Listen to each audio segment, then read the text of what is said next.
More or less, the rabbi answered, to our surprise. Of course, it would be better if you don't hate somebody, but when you're angry at a person, you should confront him or her. Otherwise, your anger will fester and grow. By way of example, he offered the biblical story of Joseph and his brothers. Their father, Jacob, has 12 sons, but he favors Joseph and makes no effort to disguise his favoritism. His father presents him with a special ornamental garment, a coat of many colors, which he presents to Joseph alone and not to his siblings. Jacob also seems to encourage Joseph to tattle on his brothers, further inflaming their wrath. As the Bible tells us, and Joseph brought bad reports of his brothers to their father.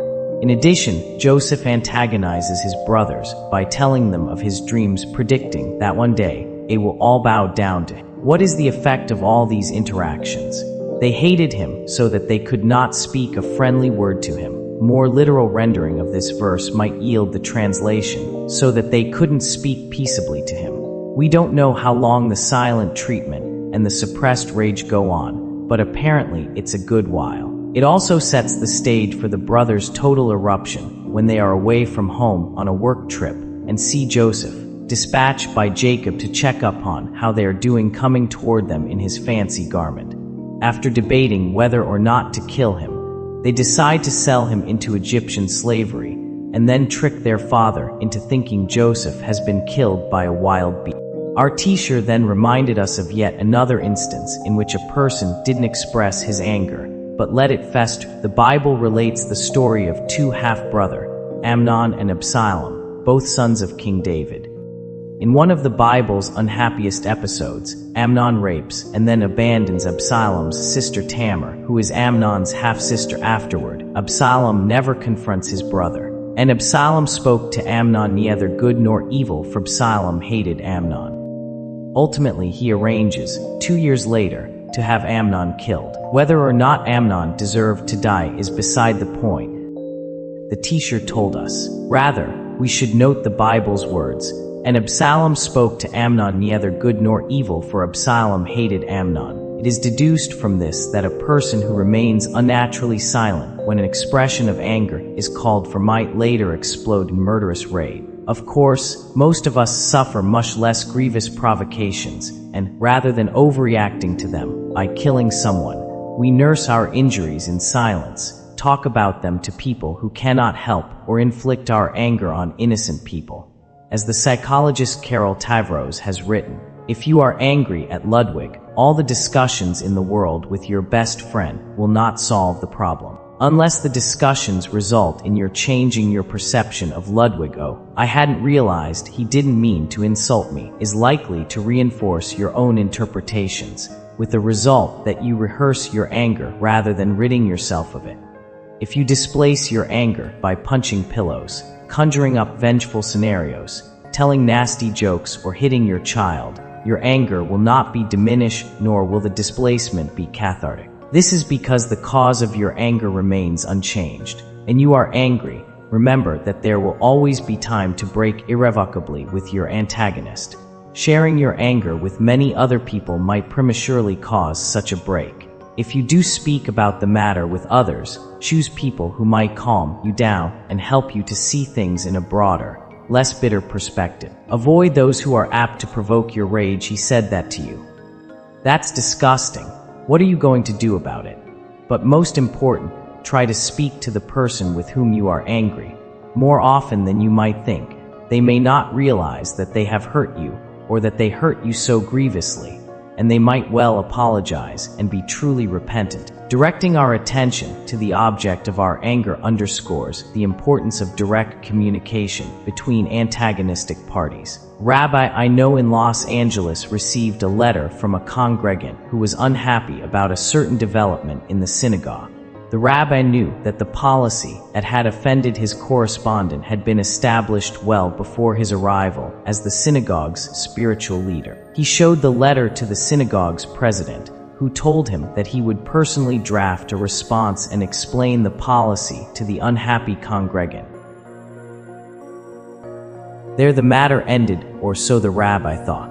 Sometime later, the synagogue president received a letter from the congregant, who explained that since the rabbi hadn't responded to his letter, he felt that he had no spiritual leader in the congregation and was resigning his membership. He also noted that leader in the congregation and was resigning his membership. He also noted that when the congregation engage a new rabbi, he would be willing to rejoin. In addition to asking that his letter be shared with the whole board, he sent the rabbi a copy. The rabbi described to me his reaction when he read the congregant's letter. All sorts of angry thoughts ran through my mind. I felt like writing him, "I am sorry that I drove as kind a man as you to write such ugly things. Furthermore, your need to suggest that my dying, resigning or being fired would prompt your return to the Sahag was gratuitously nasty." Of course, he wrote no such thing. Upset though he was, he wisely read the congregant's letter to a fellow rabbi. When he finished, his colleague offered a surprising response. The way this man phrased his letter was definitely angering. But with all due respect, you are not fully in the right either. The letter was addressed to you, and seeing how upset he was, you should have responded, if only to tell him that he would be hearing from the president. The rabbi swallowed hard and remained silent for a while. "You're right," he finally said to his colleague. "Well, if the right is not all on my side, and why am I feeling so annoyed at this man?" He thought about this question a while longer, and finally realized that had the complainant written him a second time, telling him how upset he was not to have received a response to his letter, he would have felt terrible. He would have been horrified to realize that he had hurt someone deeply and would immediately have called or written the man. Instead, the congregant had never informed him of his hurt and anger. Rather, he had shared his angry feelings with the rabbi's employers, the synagogue's board of directors, hoping thereby to inflame other people against him and to bring about his dismissal. Thus, instead of being able to think clearly about the possible legitimacy of the man's critique, the rabbi responded with fury. Much wisdom still inheres in William Blake's old quatrain. "I was angry with my friend. I told my wrath did end. I was angry with my foe. I told it not, my wrath did grow." Chapter 7. Fighting Fairly. One day, Resh Lakish, a young man who was a gladiator and a bandit, saw Rabbi Yoshanan, the leading scholar of his age, bathing in the Jordan. The young gladiator jumped in after him, and the two began to speak. Impressed with Resh Lakish's physical appearance and obvious intelligence, Rabbi Yoshanan said to him, "Strength like yours should be devoted to Torah."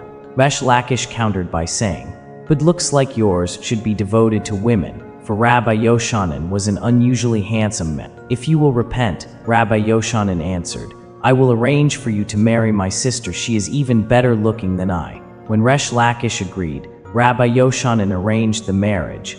He also became Resh Lakish's tutor. Within a few years, the ex-gladiator and bandit became one of Israel's leading scholars. Sometime later, an argument arose in Rabbi Yoshanan's yeshiva. The dispute was of a highly technical nature, focusing on the point during production when different items become susceptible to ritual impurity.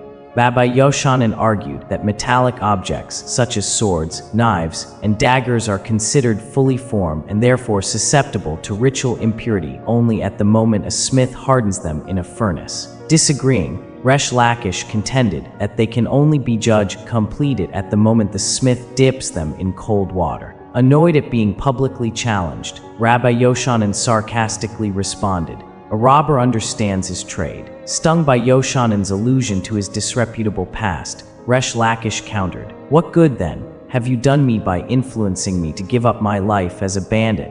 Among the gladiators I was Khalid Master, and here too, I am called bandit. Among the gladiators I was Khalid Master, and here too, I am Khalid Master. What good has been done you?" Yoshanan thundered, "You have been brought under the wings of God." Almost immediately thereafter, Resh Lakish became gravely ill. The rabbis were convinced that he fell ill because he had offended the highly esteemed Rabbi Yoshanan. Resh Lakish's wife, who was Rabbi Yoshanan's sister, pleaded with her brother to pray for her husband's recovery, but he refused. "If not for my husband's sake," she implored, "then pray for the sake of my children, that they not become orphaned." "I will take care of your children if your husband dies," Rabbi Yoshanan responded. "Then pray for my sake," his sister pleaded. "Pray that I not become a widow." "I will support you if your husband dies," was all her brother would say. A short time later, Resh Lakish did die, and Rabbi Yoshanan fell into a deep depression. The rabbis sent Elazar ben Pedin, the brightest young scholar they could find, to study with him, hoping that the youthful sage's sharp mind would divert Rabbi Yoshanan from his grief. Rabbi Elazar ben Pedin sat before Rabbi Yoshanan, and each time the older rabbi uttered an opinion, he would say, "I know another source that supports what you are saying." Rabbi Yoshanan finally said to him, "Do you suppose you are like Resh Lakish? Whenever I stated an opinion, Resh Lakish would raise 24 objections to what I said. He forced me to justify every ruling I gave, so that in the end, the subject was fully clarified. But all you do is tell me that you know another source that supports what I am saying. Oh, I know myself that what I have said is right." Rabbi Yoshanan turned away from the young man, rent his garments, and staggered about weeping. "Where are you, son of Lakish?" he repeatedly cried out. In the end, he lost his reason. The rabbis prayed that God would take mercy on him, and soon thereafter he died. The quarrel between Rabbi Yoshanan and Resh Lakish is surely one of the Talmud's saddest stories. Two men who are best friends have a falling out, and one dies before they can make peace. The survivor is so inconsolable that the only peace that can assuage his pain is death. Perhaps the most poignant aspect of the story is the relatively minor nature of the dispute that yielded such tragedy. This tale's most important lesson applies to everyone. No matter how angry you become during an argument, always remain focused on the issue at hand. Ever use damaging personal information to invalidate your adversary's contentions. You must remain fair and measured in your words, even when you're upset. I remember reading years ago that the renowned actress Lynn Fontanne, when asked for the secret of her successful marriage to an acting partnership with Alfred Lunt, an equally renowned actor, she responded that they were never uncivil to one another. Respect and civility are the preconditions for a fair fight. This means internalizing the Talmudic admonition to let your friend's honor be as dear to you as your own, even, or especially, when you're having a dispute. An inability to follow this simple rule is what transforms so many relatively moderate arguments into angry quarrels that lead to ruptures between friends and close family members. For many years, during lectures, I have asked audiences, in how many of your families are there relatives who no longer are on speaking terms? Almost invariably, a third of those present, or even a little more, raise their hands. When I ask people to describe the origins of these family feuds, they usually report quarrels that began over minor matters and then escalated. What caused this escalation? The very intimacy of the relationship provided the adversaries with destructive information that they could use against each other and also ensured that their harsh words would have an impact. This is a common pattern in quarrels that rip families apart and destroy friendships. In one family I know, the fight between a brother and a sister began over their father's obituary notice. The local newspaper had reported that the deceased was living in his oldest son's house at the time of his death.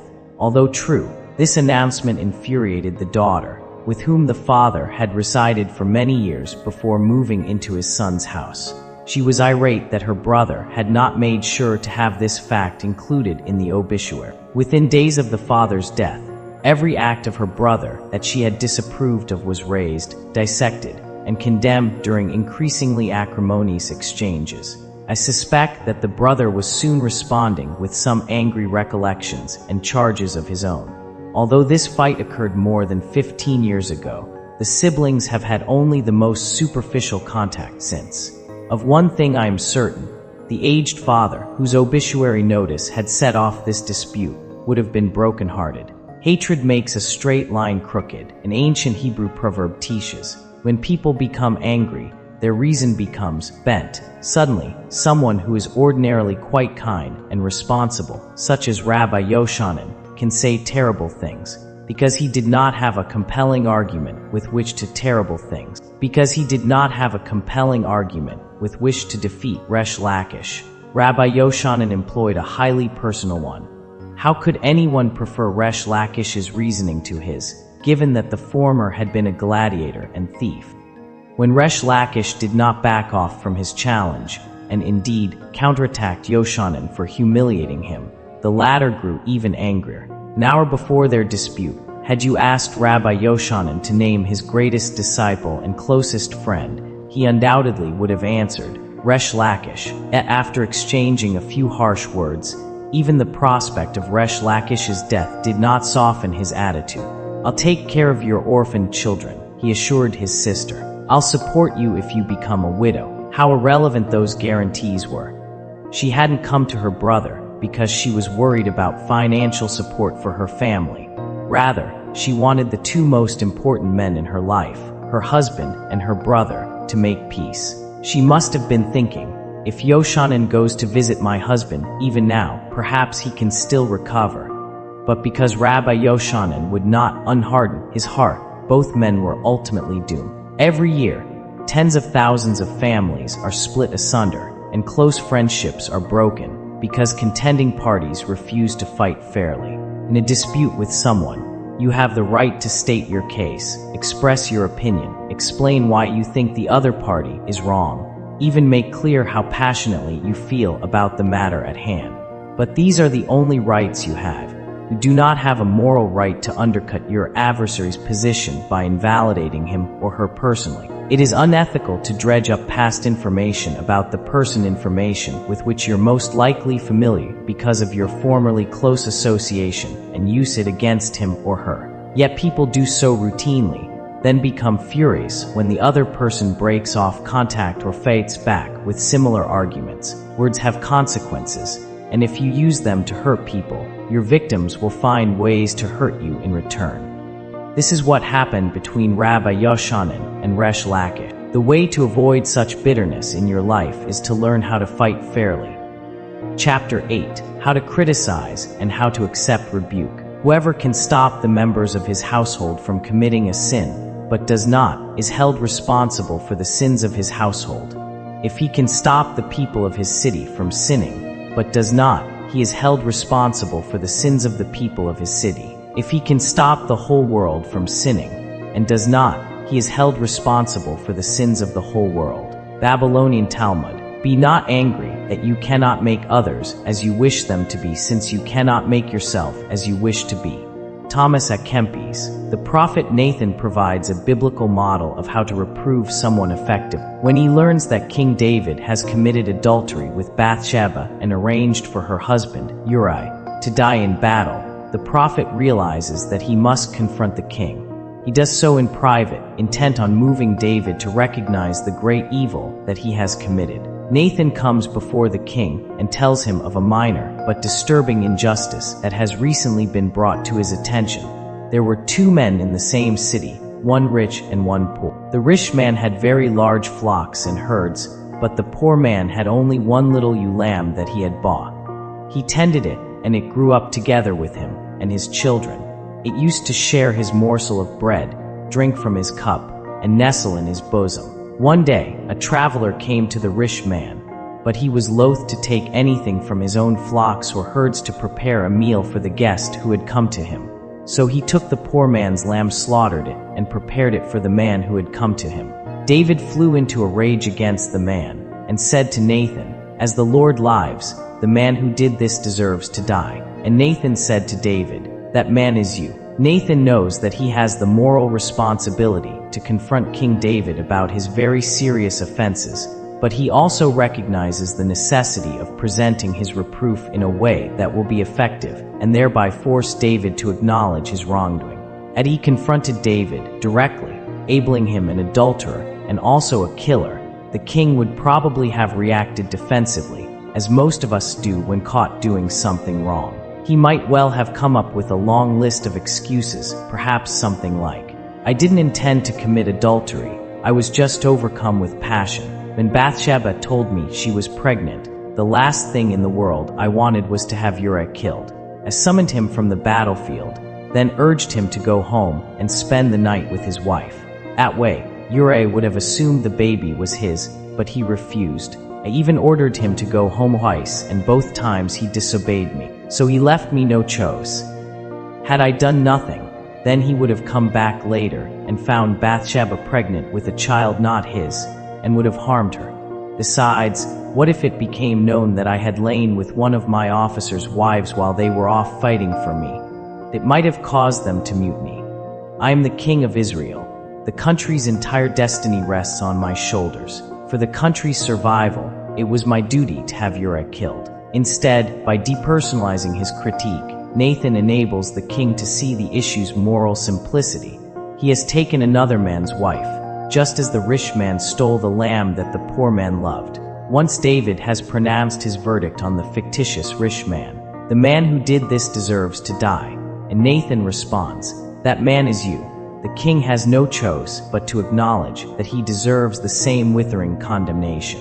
David finally understands that all the tortured rationales in the world cannot wipe away his act of adultery and Uriah's innocent blood. Thus, because Nathan knows how to offer criticism, David learns how to repent. Fortunately, few of us will ever have to rebuke another person for such monumental offenses. However, in our closest relationships, we often have reason, and even the obligation, to offer criticism, whether it is to express justified anger to protect innocent people from being harmed, or to benefit some other person.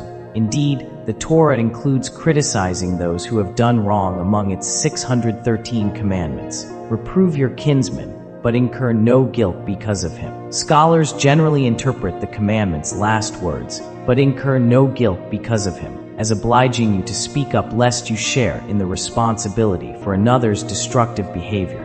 For example, if a friend is drunk and about to drive a car, this commandment obligates you to do everything possible to stop him from doing so. If you don't make a serious effort to stop him, you share in the guilt for any injuries he may cause. This commandment also enjoins us to offer rebuke in all instances in which we think we can help minimize harmful behavior. Perhaps you have a friend who verbally attacks his spouse or tries to improve his child's behavior in a manner that humiliates the young person. Speaking up in such a situation usually is quite uncomfortable, but remaining silent is grossly irresponsible and helps ensure that the harmful behavior continues. A second interpretation of incur no guilt because of him has been proposed by several thinkers. Although you're permitted, and sometimes obligated, to reprove another, it is sinful to do so in a demeaning or humiliating way.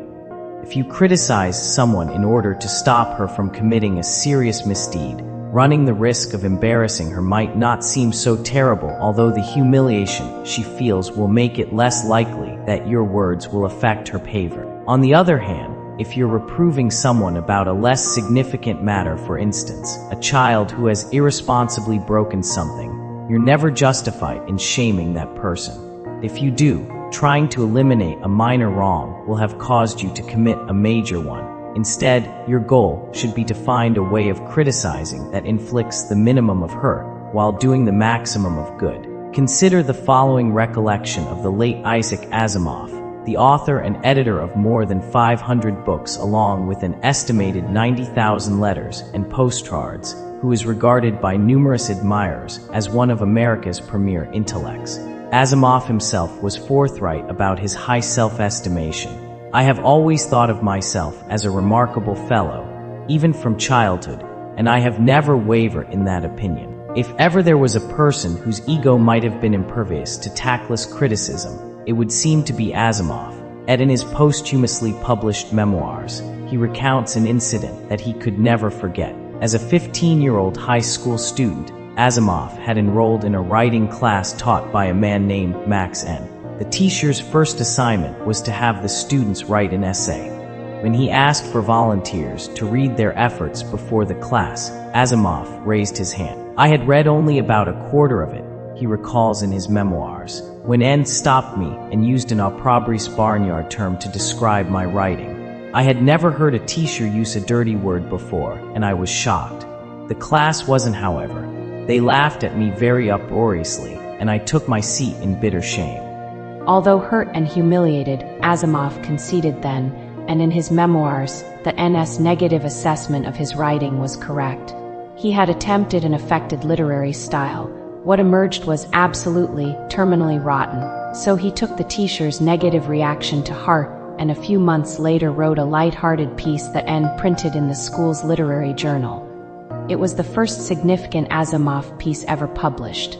But when he thanked N for running the piece, the teacher wounded him again, saying that he'd published it only because he needed a light piece to round out the issue, and every other submission had a serious tone. 70 When he wrote his memoirs, Asimov knew that he was terminally ill. He died 2 years later, in 1992. Yet anyone who reads this account realizes how fresh his pain was, even after 55 years. I hate very few people.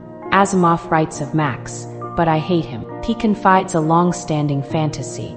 I wish I had a time machine and could go back to 1934 with some of my books and some of the articles that have been written about me and say to him, "How do you like that, you rotten louse? You didn't know whom you had in your class.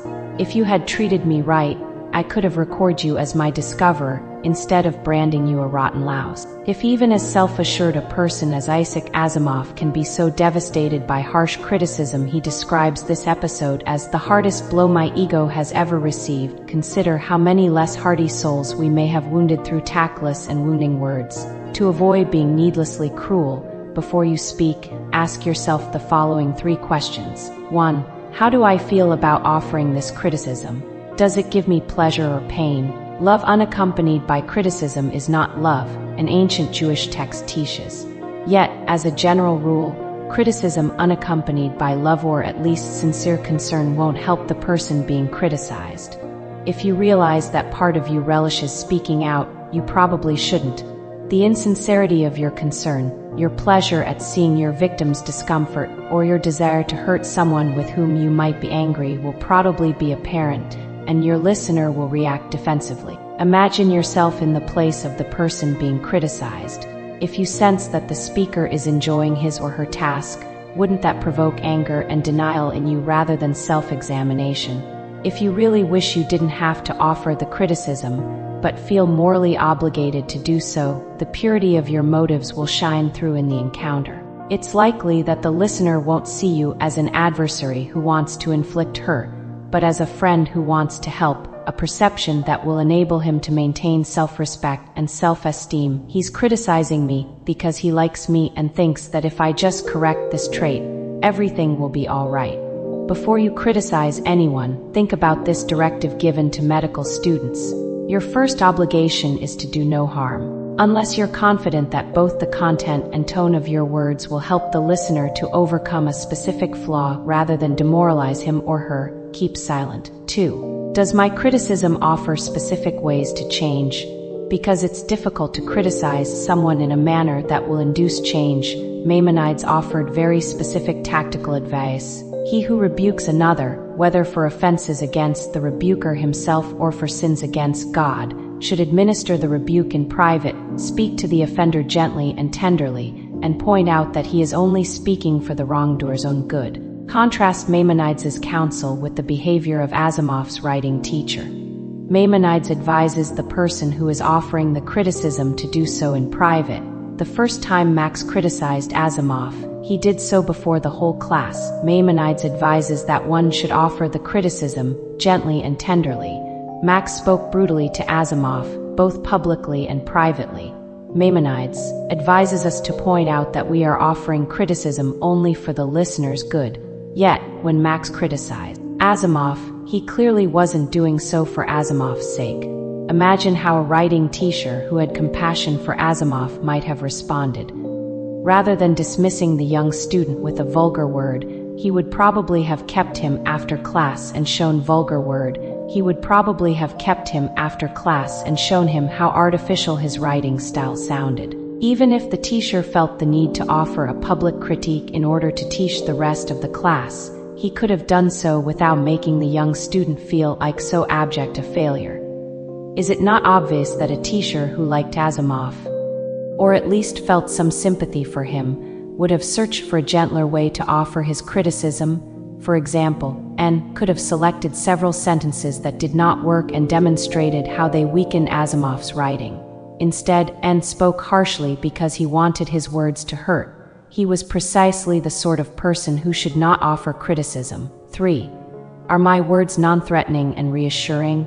It is told of the 19th century Jewish moralist Rabbi Israel Galanter that when he offered criticisms during public lectures, he would announce, "Don't think that I am innocent of all the offenses I am enumerating. I too have committed some of them. All that I am doing, therefore, is speaking aloud to myself, and if anything you might overhear applies to you also, well and good." Galanter's technique can be very effective in making criticism sound non-threatening and encouraging.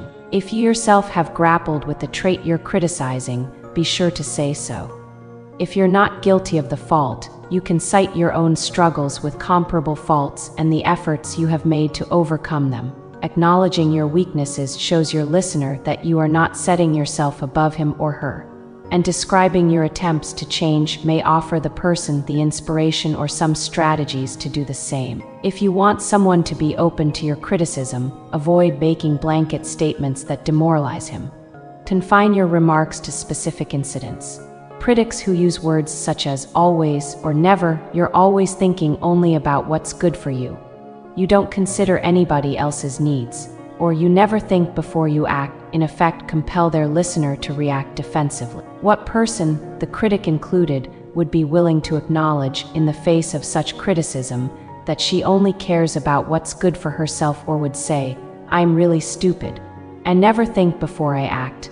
And when directed against a child, words such as always and never can permanently distort the child's self-image. In addition to being psychologically damaging, extreme accusations are unethical because they are almost always untrue. You yourself know that it is not true that your listener never thinks before he acts. You might think that you occupy the moral high ground relative to the person you are criticizing, but if you lie or grossly exaggerate his faults, you have done something wrong and you lose the moral high ground that you think entitles you to offer the criticism in the first place. We tend to use unconditional words when we are angry, a time when it is hard for almost everyone not to exaggerate and otherwise distort the truth.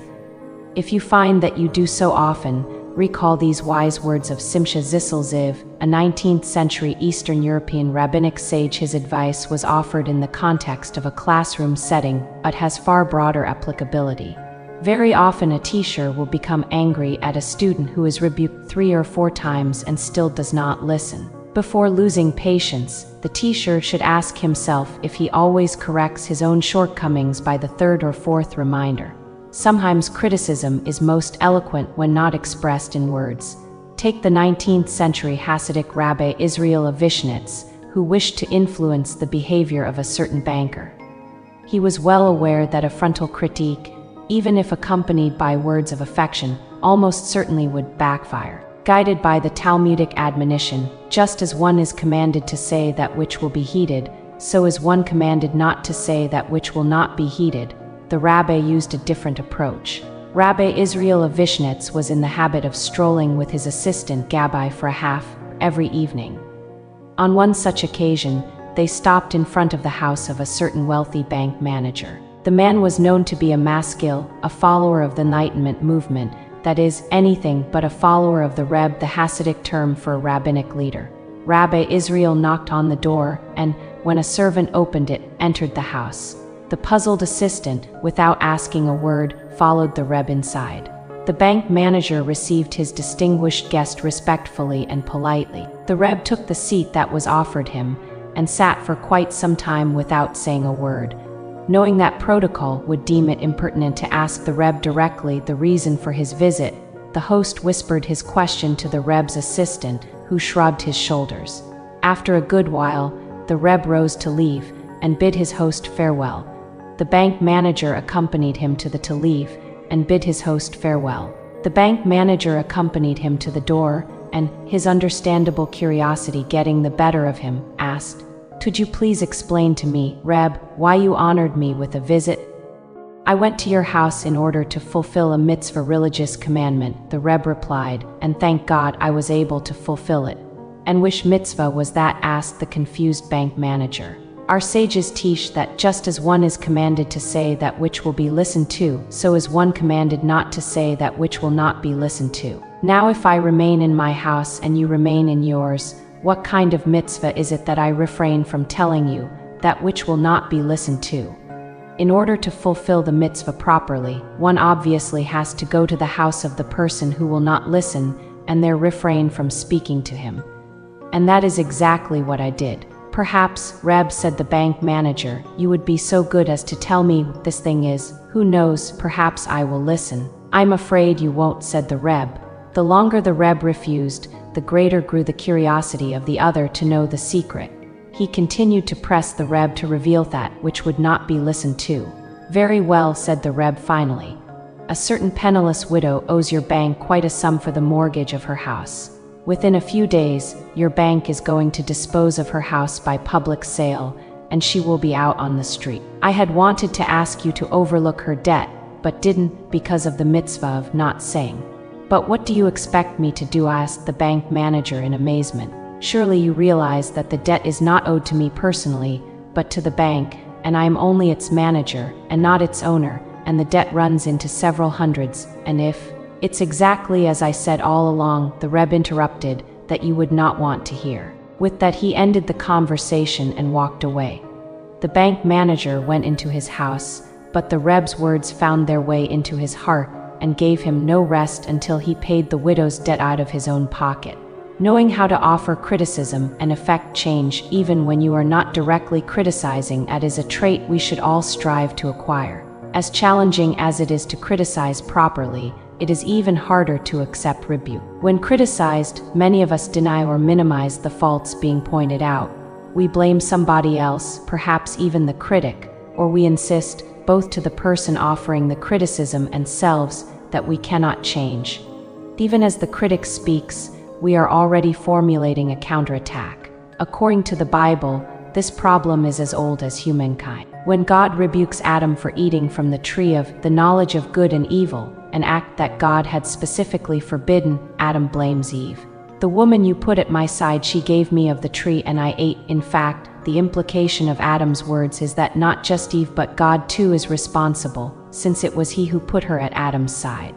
When God confronts Eve over the sin, she blames the snake. The serpent duped me, and I ate. Note that Eve skirts the fact that she then encouraged Adam to do so as well. Some years later, when God calls out to Cain immediately after he has murdered his brother, "Where is your brother Abel?" the killer responds, "I do not know. Am I my brother's keeper?" It would appear that the passing of centuries did not encourage people to be more open to criticism. The 2nd century Talmudic scholar Rabbi Tarfon lamented, "I wonder if there is anyone in this generation who knows how to accept criticism, for if one says to another, 'Remove the chip of wood from between your eyes,' the other answers, 'Remove the beam from between your eyes.'" Of course, there are some cases when counter-criticizing, or better yet, ignoring the messenger is appropriate. If someone is constantly noting things you are doing wrong and rarely tells you when you've done something right, there's a good chance the person doesn't like you or that these criticisms are overstated and unfair. In addition, the critic who makes you feel that your problem is immense and uncorrectable is not offering constructive advice. To criticize a person for an uncorrectable fault makes as much sense as a woman saying to a man, "I could really love you if you were only an inch and a half taller." Such needlessly hurtful words serve no one's interests. On the other hand, if two people who are in a relationship, be it friendship or romantic, never criticize each other, neither grows morally. Chief Rabbi Abraham Isaac Kook of Israel was asked why he so loved the saintly Jerusalem scholar and teacher Rabbi Aryeh Levine. He responded, "For 20 years he has been frequenting my home, and in all that time he has never flattered me. If he ever saw me do anything which he did not understand, he questioned it or commented on it."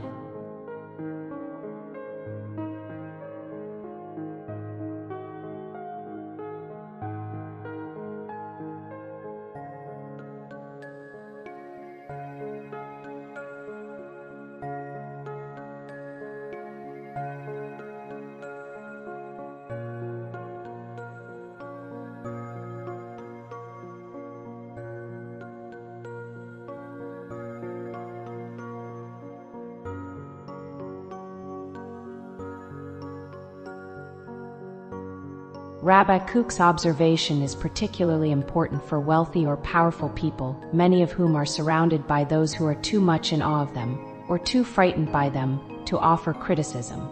We all need people we can trust to question and criticize us when we act wrongly. Do you have at least one friend, it could be your spouse, who speaks honestly to you and who criticizes you? If not, then you have no real friend. Most of us, if we are honest about it, can tell the difference between unproductive rebukes and well-intentioned ones. Yet even loving criticism can be a bitter pill, perhaps because, being offered by the people who know us best, it's likely to highlight our true faults. Many people, when criticized, fight back by saying something like, "So you think I have a bad temper? At least it hasn't alienated my children from me the way yours are alienated from you.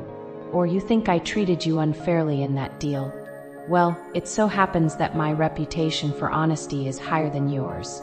If you think I'm exaggerating, maybe we should ask some other people what they think." Whenever you're tempted to employ so intemperate an argument, keep in mind that even if your critic possesses the flaws of which you accuse him, so what? If what he says about you is true, the fact that he himself has numerous flaws is irrelevant. A friend of mine hosts a radio talk show. Although he passionately espouses often controversial political views, he makes it a point never to insult callers who dispute his positions. Rather, he listens carefully to what they say and responds vigorously but courteously. He told me that he reads emails from his listeners, particularly those written by people who clearly oppose and sometimes abhor his views. "I'm anxious to read what they say," he explained to me. "Maybe I did say something unfair or wrong. The fact that I might disagree with these people on so many other issues doesn't mean that every criticism they make of me is wrong." My friend's unusually open attitude toward others' criticism has been an acquired trait. In his early days as a public speaker, he often fended off his critics with sarcasm, biting wit, and occasional anger. He now says, "A person can't grow that way. You grow by hearing what your critics are saying and learning to distinguish what's true from what's false. You certainly don't grow if you only listen to people who just offer you praise." Even more than being commendable, my friend's attitude offers a good lesson. Of course, it's likely that the person criticizing you has numerous faults. Indeed, she even might be guilty of the very flaw that she is pointing out in you. But unless you have reason to believe that her real goal is to undermine your sense of self-worth, you should quash such thoughts as what gives her the right to criticize me? Look at her flaws. Instead, you should ask, is what she is saying true? Even if the critic's point is exaggerated, that is no excuse to reject everything she has said. Instead, you should ask, is there some validity in the criticism? Can I take what she has said and use it to improve myself? Only someone who is already perfect doesn't need to learn how to accept criticism, but such a person does not exist. For people blessed with relatively thick skins, learning to accept criticism might not be difficult. I'm speaking of those who take seriously what their critics say, not those who shrug off and ignore all critical comments. More sensitive people may find it very difficult to listen carefully to critical words and not respond with anger, depression, or even tears. According to Jewish tradition, if a person is known to reject all criticism, or to respond to it with great anger, you're under no obligation to proffer. If you are the kind of sensitive person to whom this applies, you might regard this ruling as a dispensation. However, it's hardly desirable. Having people conclude that you can't change your bad traits and that it's a waste of time to try to help you do so is hardly a great honor. If you find it very difficult to accept criticism, try this experiment. The next few times you are being criticized, consciously try to change only one thing: your attitude toward the critic. Instead of reacting as if he or she is your adversary, remember this 2-century-old challenge offered by the great Hasidic Rebbe Rabbi Nachman of Bratslav. If you are not going to be better tomorrow than you were today, and what need do you have for tomorrow? Indeed, what purpose is there to life if we can no longer grow, change, and improve? Animals live cyclically. For them, each day is the same as the preceding one, at least in terms of their personality traits. But human beings can grow, both through self-analysis and self-criticism and through the insights, encouragement, and criticisms of others. Criticism, with its underlying assumption that we are still capable of change, should stimulate us. It implies that our souls, not just our bodies, are very much alive. Thus, we should regard someone who points out our correctable faults with the gratitude we feel toward a doctor who diagnoses an ailment. This very comparison occurred to one of Rabbi Salanter's disciples, the previously mentioned Rabbi Simcha Zissel Ziv. A person is willing to pay a doctor for trying to heal him. Should he be any less grateful to one who helps him correct his spiritual failings? Such corrections should go on for the entirety of your life. And know of people who have achieved reconciliations and spiritual growth on their deathbeds. Rabbi Salanter used to recall an insight he had while spending an evening in the home of a shoemaker.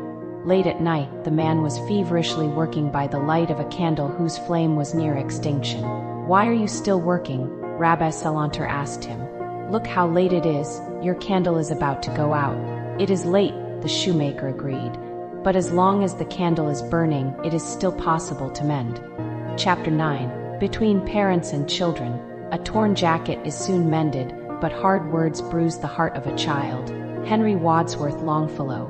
Some 1,800 years ago, a certain Rabbi Elazar was taking a leisurely ride alongside a lake on a donkey and feeling very proud of his considerable scholarly achievements.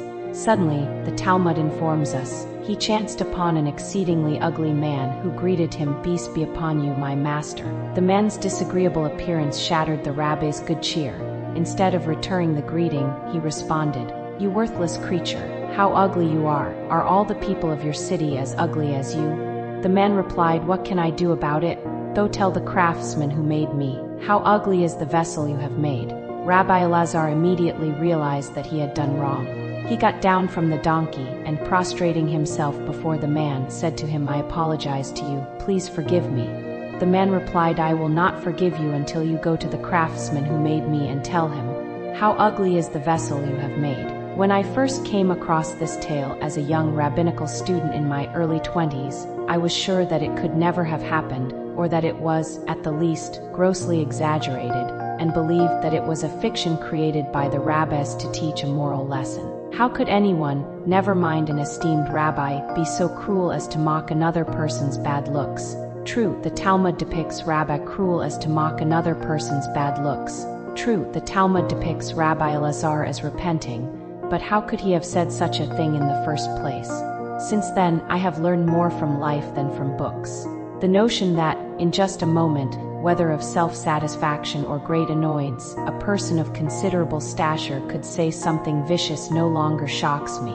In the intervening years, I have heard stories from friends and acquaintances and read memoirs of those who suffered equally cruel insults, and not from strangers, but from parents, the very people who claimed to love them more than anyone else. Unquestionably, children's behavior can be frustrating and sometimes enraging. It is easy for an overworked, anxiety-ridden parent to focus and sometimes exclusively focus on a child's inconsiderate, disobedient, or disrespectful actions. If you find yourself doing this, in addition to inflicting emotional harm on the child, you also are violating the important ethical norm of hakeret hatav, recognition of the good another has done you. For while the tantrums and self-absorption of young children can truly be infuriating or unnerving, it is not reasonable to judge them by adult behavioral standards. You should also realize that acts of disobedience rarely tell the whole story.